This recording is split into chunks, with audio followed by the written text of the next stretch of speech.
So I learned trigger point therapy a long time ago. I kind of figured it out on my own right out of massage school, and then a few years after I became licensed, I took a 100-hour trigger point class, and these two books are the go-to books for trigger point. And what's interesting is I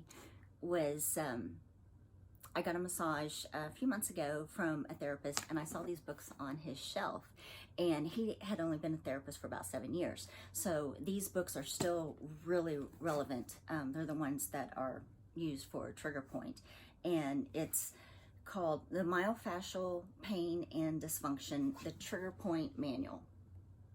This is upper extremities. Let's see how big that is. And then we have book 2, which is lower extremities. And I have read every page in these manuals. No, I haven't, because there's a lot. But basically, yes, I do know a lot that's in these books. And this is how I learned trigger point in that 100-hour class that I took probably years ago. So this is how a trigger point forms. So when we have muscle overload, there's a large amount of acetylcholine that is released in our muscles, and this causes calcium to be released, which causes our sarcomeres to contract, to shorten. And I'm going to show what that is in a picture here in just a little bit in the video. And when the sarcomeres in our muscle fibers contract, then that causes the knot, that causes the tension knot, that spasm, that becomes the trigger point. Okay, so this is a picture taken from my textbook, and I'm going to start up here with the muscle. Here's a basic diagram of a muscle, and what is contained in the muscle are fascicles, this whole area right here. And then the fascicles are made up of muscle fibers, and a muscle fiber is actually a muscle cell. So it's the cells in the muscle, they're just elongated, basically. That's what the muscle fibers are. And then each muscle fiber has this in here, which is called a fibril. And on each fibril, all around each fibril is the sarcomere, which is right down here. So, but a sarcomere, it goes from here. This Z line, it's called a Z line right here. And then this Z line here. So everything in the middle here, this A band, the myosin, the actin, everything, that's called the sarcomere. All right, so as you saw in the picture I showed you out of my textbook, what the sarcomere looked like and everything that was involved in our muscles. And I like to use this demonstration here, so I guess my camera's too close to see this whole rope, but basically this would be an example of our muscle fiber. So that is, remember we had the muscle, then the fascicles, out of the fascicles came the muscle fiber, and then the fibril. Okay. What happens when we get a trigger point, when like I said, when we have, when we work our muscles really hard, when we put a lot of tension in them, when we're working on the computer a lot, just anything that's going to cause muscle overload, that is going to release all that excess acetylcholine into our muscles, which causes excess calcium to come in and shorten those sarcomeres and cause contractions. So I showed it like this. So I've taken another piece of rope, and what will happen is, I'm going to do it like this.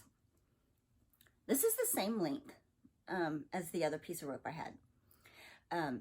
There's usually one large knot. If you can see like the middle one, let me make these a little bit smaller, try to anyway. But the middle one here, if you can see that, like that, the trigger point is going to be this middle one. It's going to be a larger knot in our muscle fiber. But a lot of times you'll have some other smaller trigger points around in that area. This is what happens when we work our muscles a lot. And when we get trigger points on our muscle, those fibers, those fibrils shorten like this, and we get these knots. That's why you have so much pain in your shoulders and in your neck. And then we get what's called referred pain. And what happens with that is where this main knot is. Let's say this is attached back here, back by my scapula, and the other muscle fiber goes up into my neck. So I've got the knot back here, and then the muscle fiber, let's say it's in my trapezius and it goes all the way up on my neck. A lot of times you'll feel the tension way up in here. You'll feel the pain all the way into all of this part of the muscle when the problem is right here. But you'll feel it here, but you'll feel it in the rest of the muscle as well. And that's called referred pain. And that's what I see in so many of my clients. And I'm sure that's what so many of you deal with on a daily basis. With trigger point therapy, putting direct pressure right here on this knot. I do it with my thumb, with my knuckles, with my fist. I can do it with my elbow. Kind of like a medium pressure into a really deep, firm pressure. It all depends on you as the client, on what is your tolerance. That will release the tension, and that will help the muscle to relax. I feel it all the time in my clients, and that's the best way to relieve muscle tension. I have given you a fairly detailed video about trigger point therapy, how it works and how trigger points are formed in our muscles.